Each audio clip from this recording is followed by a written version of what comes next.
धन्यवाद। श्री पप्पू यादव जी। बहुत धन्यवाद 3 मिनट सभापति महोदय से।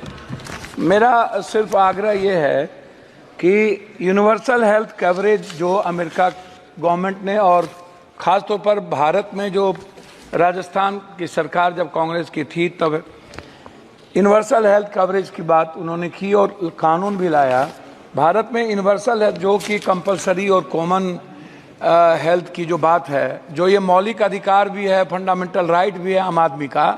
तो अध्यक्ष महोदय, फंडामेंटल राइट पे जीएसटी, जिसको हमारे आदरणीय वरिष्ठ नेता गडकरी साहब ने लिखा भी है कि जीएसटी पर जो बीमा है उस पर यदि उसके सामान पर जिन चीज़ों पर यदि आप इतनी जीएसटी, आयुर्वेदी पर 15% लगाएंगे, और हमारा देश जो है फार्मा के लिए जाना जाता है दुनिया में, वर्ल्ड में, लेकिन जब हम फार्मासिस्ट की बात करते हैं तो आप किसी भी दुकान पर देखिएगा सभापति महोदय की जेनेटिक दवाई और आयुर्वेद की दवाई नहीं के बराबर रहती है, और कोई डॉक्टर नहीं लिखता है।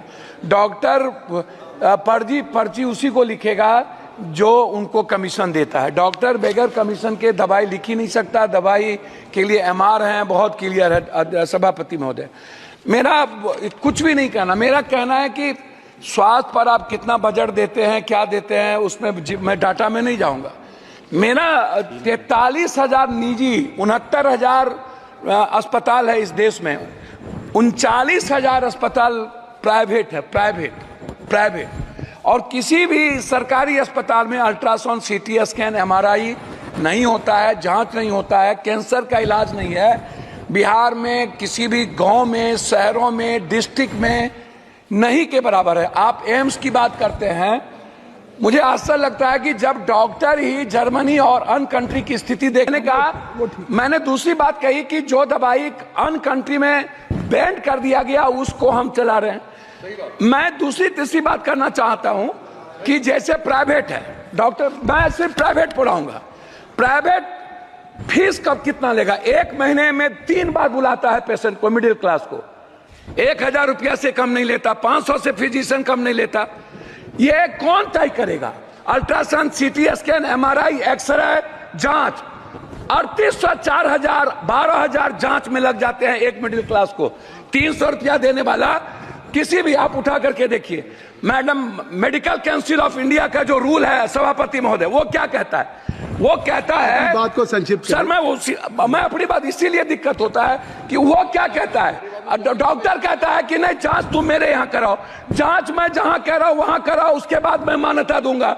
जो पैथोलॉजी अल्ट्रासाउंड प्राइवेट करता है, जो डॉक्टर नहीं है उसको खोल के, और जांच में गलत तरीके से जांच दे देता है।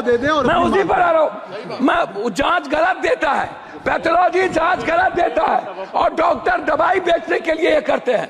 मेरा आग्रह है, जो नर्सिंग होम डॉक्टर के नहीं है, कोई पप्पू यादव ने खोल लिया, ABCD माफिया ने खोल लिया, और डॉक्टर का नाम देकर के वो नर्सिंग होम चला रहा है। क्यों चलाएगा? उसके लिए रेगुलेटरी बॉडी क्यों नहीं है? बिहार सरकार रेगुलेटरी बॉडी क्यों नहीं बनाती है? MP का उस पर कोई निगरानी क्यों नहीं है? तो मेरा आग्रह है इतना ही कि कम से कम फीस तय हो। अल्ट्रासाउंड, सीटी स्कैन, एमआरआई, मुझे बहुत कुछ बोलना था लेकिन आप कर रहे हैं। मैं अपने क्षेत्र का 1 मिनट में बोल के, 4 मिनट मैं अपने क्षेत्र, आपका नाम है, मैं अपने क्षेत्र का बोल के, बिहार, कोसी, सीमांचल, पूर्णिया जिले में, पूर्णिया जिले के लिए, कोसी सीमांचल में मैं एक एम्स की बात, पूर्णिया जिले में कैंसर, सीमांचल मुख्यालय पूर्णिया में बर्न अस्पताल, सीमांचल क्षेत्र में जिला मुख्यालय पूर्णिया में कैंसर अस्पताल, कोसी जिला मुख्यालय सहरसा में आयुर्वेदिक मेडिकल कॉलेज, कोसी कमिश्नरी जिला मुख्यालय सहरसा में ट्रामा सेंटर, और बिहार पूर्णिया जिला। आ गई बात, आपकी बात आ गई। मैं लास्ट कर रहा हूँ, मेरा सिर्फ, मैं लास्ट कर रहा हूँ। मेरा आग्रह यह है कि निजी नर्सिंग होम पे और फीस पे, जांच पे, अल्ट्रासाउंड, एमआरआई, सीटी स्कैन लगे उसका तय हो, अन्यथा किसी भी कीमत पर जितना बजट ले आइए कुछ नहीं होने वाला है।